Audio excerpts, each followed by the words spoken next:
Personally, in addition to running the company, I am our advanced concepts department. So I'm spending more and more of my time working on the orbital system right now, the fully reusable orbital system. The Lynx obviously puts nanosatellite payloads up, but I'm not a nanosatellite. We started serious work on this about 3 years ago.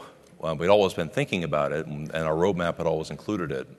But about 3 years ago, we noticed that we have a revenue stream of R&D contracts. We go after R&D contracts that align with our technology roadmap.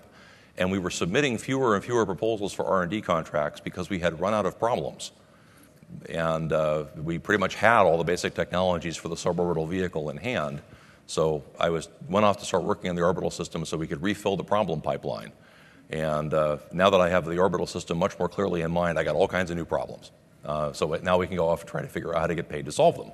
In general terms, the orbital system, and the reason I don't have a picture is because I'm not ready to show the concept architecture yet, but in general, it's a two-stage, fully reusable, horizontal takeoff, horizontal landing system. Still, for the same reasons that the suborbital vehicle, the Lynx, is, it's driven largely by a combination of two things. One of them is the failure modes and effects analysis. When you take off in a vertical mode, you wind up with a potential dead zone problem where there's a phase of flight where failures are very hard to recover from with intact abort. With a horizontal takeoff system, you can have intact abort pretty much throughout the flight envelope, which we think is very, very important, especially during the flight test program. The first stage has to come back to the launch site. Everybody knows that that's economically desirable. Everybody knows that's a hard problem. It turns out that if you put wings on the thing that are big enough to take off with, it opens up different ways of solving that problem, and the whole system architecture kind of closes. I think we've had the key conceptual breakthrough we needed on that vehicle now. There are a number of challenges associated with doing that vehicle. Well, there's two of them, fundamentally. There's the problem of how do you do a thermal protection system and a integrated, and not as a bolt-on, but as part of the integrated vehicle concept that is operationally effective and will support doing the same kind of very few maintenance man-hours per flight, rapid turnaround that we needed to do on the suborbital system. I think I know how to do that now, but I'm not sure yet. Cirrus Design's Vision SJ50 single-engine personal jet offers exceptional fuel efficiency, flexible seating for up to 7, advanced avionics, and all the Cirrus safety features you expect, including the Cirrus airframe parachute system. With its V-tail design, the Cirrus Vision is technologically advanced, yet engineered to be simple to fly, to allow owner pilots more lifestyle pursuits than any other personal aircraft. Learn more about the Vision SJ50 at cirrusdesign.com. The other part of the problem is the big fill-in-the-blank airplane problem. When you do a two-stage orbital system, and something this size is the payload for the upper stage, the first stage gets big. Big things are expensive to build. Things that are expensive to build divided by the number of flights, still fairly expensive to operate on an amortization basis. So you either have to figure out how to make the big thing cheaper to build, which we think we know how to do, or you have to figure out how to make the big thing smaller, which we think we know how to do. But we're not sure on either of those two things, and until we do enough R&D to figure out which of those two paths we're going down, I don't want to show a concept sketch because the system might look radically different depending on which of those two choices we go down. This is an R&D problem, the classical R&D problem. This is an R&D problem that applies to a large variety of system architectures, including ones that the U.S. Air Force is looking at for their purposes. It's of national interest. If we had a government agency whose purpose was to do research and development to enhance the competitiveness of the U.S. aerospace industry, one might think that this would be a logical area for collaboration because we have a problem and we're not the only ones who have this problem, and we think we have potential ideas how to solve it, but it would be a good idea to put some work into them to find out whether they work. And right now, the nation does not have such an agency because, whether you're aware of this or not, NASA's pretty much out of the R&D business right now because they're busy doing other things. And I don't think that's ideal, but your mileage may vary. Lastly, before I take questions, I want to address a related but different issue. And I want to emphasize this too, I have not coordinated with anybody. This is purely my own opinion. I want to talk about flight test because right now some of our competitors, we've had active flight test programs in the past. And when we had those flight test programs, nobody knew where Mojave was.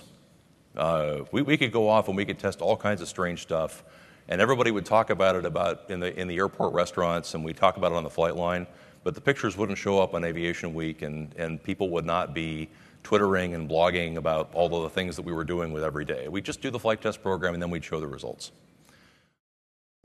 Welcome to the Aero-News Network, the aviation world's most comprehensive news and information resource. Real-time 24/7 online audio and video programming, where aviation has been getting updated for over a decade. Distributing over 11,000 stories, features, audio, and video programs every year. Only ANN covers aviation and aerospace with this much depth, insight, and expertise. Check us out on the web at aero-news.net. Right now, these flight test programs are going on at some of our competitors, and they're going on under a glare of publicity. And I'm not thrilled with the tone of some of the commentary about that I see. So I'm going to say a few things that if it were my program, I would want to say, but I wouldn't be able to say because it would be my program and I would be sounding defensive about it. But right now it's not my program, so I can speculate freely. It's called flight test for a reason. You find problems. You always do. Every airplane any of you have ever ridden on had problems turn up in the flight test program. Some of the most successful aircraft programs in history had a ridiculous number of problems show up in the flight test program. There is no correlation whatsoever between whether or not you have problems in the flight test program and how good the finished product is. There is a huge correlation between whether or not you fix the problems you find in flight test and how good the final product turns out to be. And I now speak largely not to the press, who after all serves its customer community, but to the customer community, you guys. The people out there who really desperately want this to happen and are watching it with great enthusiasm and are consuming every scrap of news that can come out about these programs with eagerness because you want to see it happen. Well, it's not helpful, in my opinion, to jump on every glitch and issue that comes up during a flight test program and say, oh my God, is the sky falling? Just wait for the flight test program to finish. And then say, well, on Flight 5, I heard that so-and-so and so-and-so happened. What did you do about it? And by then, there should be an answer. But 3 minutes after Flight 5 ends, I see a lot of blog posts saying, oh my God, I heard there was such and such glitch. Is the sky falling? No, nothing's happening that is out of the norm, not par for the course. We've done 2 of our own flight test programs. I've seen a lot more of them go on at Mojave. Stuff happens. So I want to have a little bit of a plea for knowledgeable people in the community, which I think is probably everybody in this room. When your neighbor sees one of these things and says, is the sky falling? Just say, no, it's just flight test. Let's just see how it goes. And that's one of the reasons why neither I nor anybody else, commits to how long the flight test program is going to be. Guess what? It's going to take as long as it takes, and it's going to run until we find all what we think are all the problems, and then we're going to have to fix them. And when that's all done, that's when the flight test program's done. Well, how's that going to take? It's going to take what it takes.